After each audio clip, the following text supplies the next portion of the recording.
car into a wall at 60 miles an hour. And by the way, I forgot to mention, no airbags, no seat belts, and all your children and future grandchildren are in the back seat. So that's the kind of thing we're talking about here. Now let's take a look at some of the data from around the world. Greenland is melting rapidly. Everything in just the last 2 or 3 years, scientists have found that everything they thought is much worse than they thought. Greenland is melting rapidly. We can measure it using satellites that measure gravity, so they can actually see how much ice is there. Water is pooling on the top of Greenland ice sheets, and then it goes down to the bottom. It lubricates the bottom of the ice sheets, and they flow out to the sea faster. So the IPCC said, oh, well, there'll be about a 2-foot sea level rise at the end of the century, and they had a little asterisk there. They said, well, we only included 2 of the 3 causes of sea level rise because we weren't sure about how to calculate the third one. Well, the third one is collapse of ice sheets falling off the sides into the water. That is by far the largest piece of sea level rise. And when you add that in, and Jim Hansen, who's one of the leading climate scientists in the world, said he's used the word certain that it will be a multi-meter sea level rise this century. Multi-meters means 6 feet plus. 2 feet, by the way, is really bad. 2 feet is really bad. 6 feet, it's hard to imagine. That means all the major cities of the world are wiped out, and we're talking about this century. The Antarctic. There's the West Antarctic ice sheet over there. It's being held in by 2 glaciers that are, as they say, on thin ice, I guess is one way to say it. These glaciers are, unlike other glaciers in Greenland, which are all on land, a lot of these glaciers are actually in the water, but it's shallow enough that they're actually anchored to the ground under the water. But the problem is the warmer water from the ocean is underneath and it's undermining them, and they can collapse much sooner than people think. And once they collapse, behind them is the entire West Antarctic ice sheet. If that sheet goes, that's about 18 feet of sea level rise, just for that alone. Greenland, by the way, if it melts, is 18 to 20 feet of sea level rise, all on its own. And just to give you an idea what that means, this is if the West Antarctic ice sheet goes. That's what Florida looks like.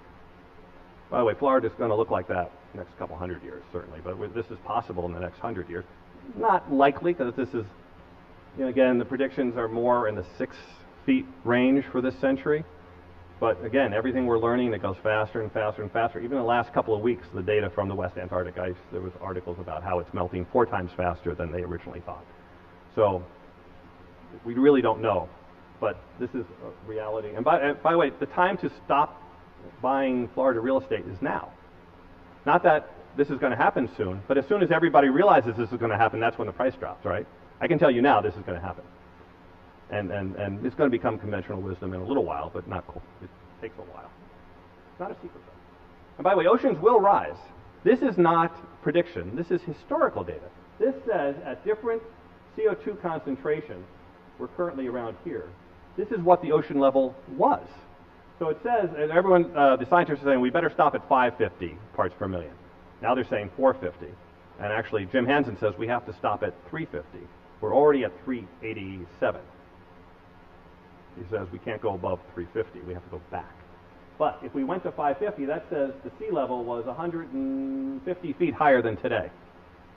And that's what's happening. We're already at the current 380. It says it's about 50 feet higher than today. That's where we're heading. The Arctic is melting. The Antarctic is melting. When it's all gone, it's 280 feet higher than today. And it's happened in the past. So it's not like just theoretical. It's happening now. It just takes a long time to happen, but we're letting it happen. We're letting this happen to future generations. Other problems that can happen this century is the Amazon is drying out because of the change in weather patterns. The trees there are not meant to withstand drought. It's supposed to be a tropical rainforest. It's not supposed to be something that gets drought. There were some droughts a little while ago for a couple years in a row. And this is a ship on the Amazon River. They were actually flying water up to villages using helicopters off the Amazon River. That's bizarre. But if a drought goes for 3 to 5 years, then all the trees will burn because they're not designed to withstand a drought. And that will release tremendous amounts of CO2, which will heat up the atmosphere more, which will make essentially the whole Amazon collapse and turn it into savanna. This was not predicted. Again, this is not part of the 2007 IPCC model. They are updating those models now. So if you had to be scared of one thing, there's actually lots of things to be scared of. But if you ask me what's the one thing I worry about the most in the near term, it's the permafrost melting. The permafrost is, as it says, frozen ground around the Arctic that contains organic material. It's old plants, maybe a dinosaur here or there, or something like that. But it's mostly like frozen peat moss, if you think of it like that. And it's frozen, so it hasn't decomposed into CO2 and methane. It contains twice as much CO2 as the entire atmosphere holds. And it is melting now. We really don't know how fast it's melting. We don't know how much CO2 it's giving off. We know it's happening. There's some estimates. It's a lot already. The humans give off about 30 billion tons of CO2 a year, excess CO2. And since methane is 20 times more powerful than CO2 as a heat-trapping gas, it's estimated that the amount given off in the last couple of years might be equivalent to about 1 billion tons of CO2. What's happening in this picture is this is a lake in Siberia. It's a lake formed because of melting permafrost. It's now water underneath. Someone poked a hole in the ice and lit a match. Oh, this place is just full of it. Fire coming out of ice is one of the most bizarre things I've ever seen. But it has very serious methane bubbling out of the water. You're not supposed to see a stream of fire coming out of a frozen lake. That's because there's methane trapped under there. And they poked a hole and released it and lit a match. It's like lighting a gas stove. And that is happening all over the Arctic now. There are, I just saw an article on this 2 days ago, where they just took a little patch of the Arctic Sea and did sonar and could see methane plumes coming out of the bottom of the sea. Actually, that's coming from something else, which we'll get to in a moment. So the oceans have been absorbing a lot of the CO2 that we put into the atmosphere. As you've heard, they're getting more acidic. As they get more acidic, shells can't grow, and that's sort of the plankton and these kind of things that have hard shells and little shrimp, and it's going to reach a point where they can't grow at all. That's sort of the bottom of the food chain. Remember, we're at the top of the food chain. So when the bottom of the food chain goes, everything above it is in a lot of trouble. And also, as the ocean warms, it also can absorb less CO2. And also, as it gets more CO2 in it, it also absorbs less CO2. So it's already absorbing less of the CO2 we're putting out than it used to.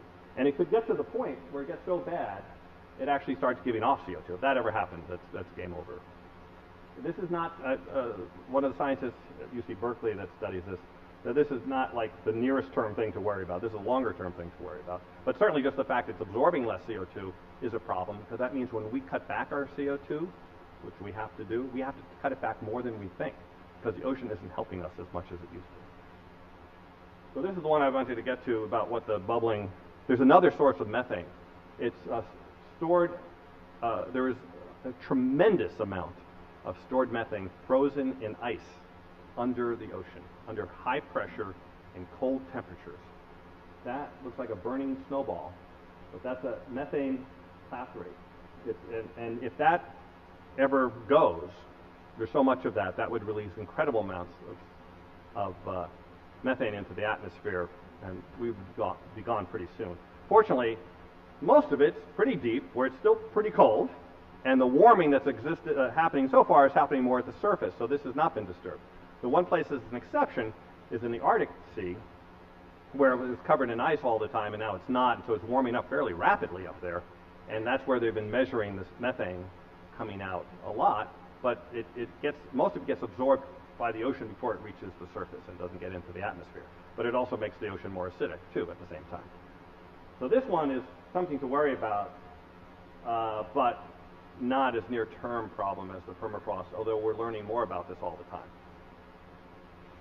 So that's some of the bad stuff that's going on. And this is all, I have to tell you, when I give this talk, I sometimes feel like I'm either giving a science fiction talk or something like that. This doesn't seem real. to me either, but I talk to the scientists, and I can tell you, they tell me things that are just unbelievably scary, and they're doing it every day, so they don't even notice it some of the time. It's real. We have choices. It's amazing to me that we're not doing anything about this. This is nothing I told you to hear today is a secret. It's all well understood. There's a lot more information recently that not everyone's up to speed on, that things are getting far worse. But let's look at some of the choices we have. Some people believe that climate change isn't real and that we shouldn't do anything. So let's take a look at a very simple matrix. Maybe climate change isn't real, or maybe it is. And we have two choices. We do something or we don't do anything. Well, if climate change isn't real and we do something about it, we're going to waste money.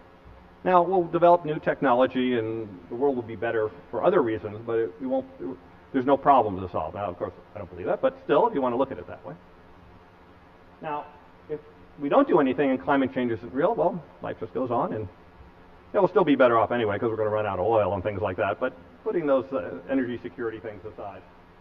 But if climate change is real and we do something about it, we're not wasting money, we're spending money. We're going to develop new technologies, we're going to make a better world, we're going to improve the economy, and we're going to improve energy security and all these other wonderful things. So, good thing.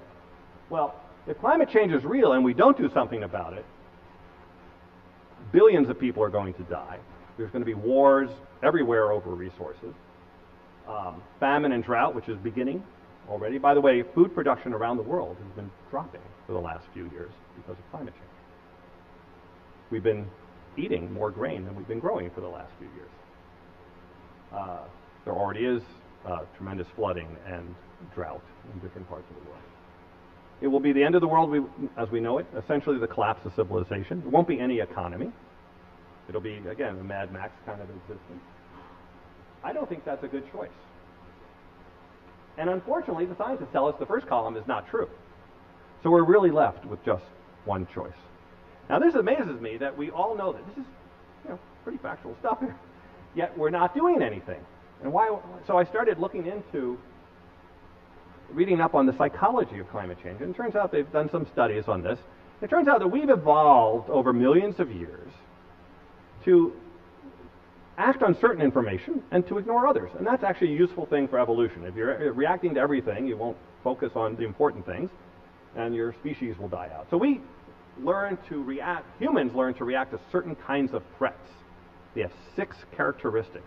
So let's take a look at those characteristics and compare them to the threats posed by climate change. First of all, visible. Imagine you're on the Serengeti and there's a lion shows up there, close to you. There he is. So now you know, you got to react to that. Climate change is invisible. It's a beautiful day out today. Historical precedent. The lion ate your brother last week, and you know to be scared of lions. Well, climate change has happened in the past, but we don't remember it, a long time ago. And so essentially that's unprecedented. Immediate. The lion's coming towards you right now. You better do something. You're really geared to react to that kind of thing. I'm talking about 10, 20, 50, 100 years. Might as well be forever, right? Simple causality. He's going to bite your head off, and you're going to be dead. So that one you kind of understand pretty clearly. Climate change, parts per million translates to degrees C, which causes changes in the climate. All things are just way complicated to most people. Caused by another tribe or an enemy. In this case, the lion. And climate change, it's us. This is a very easy one to think about, to see how we would react if there was an enemy behind us. Imagine you read in the newspaper tomorrow that we find out that all the excess CO2 in the world is being released by Al-Qaeda. Think about that. Would we react? Of course we would. We would spend any amount of money, as we just did, to fight that, right? We would spend $1 trillion, which we just did. And unfortunately, this is actually caused by us, so we can't say that. And the last one, direct personal consequences. The lion's going to eat you, so you're going to run. Climate change is more our children and grandchildren and stuff like that, so that makes it less. So basically, climate change scores 0 out of 6. But we all know it's a problem, and yet we find reasons not to do it. So there's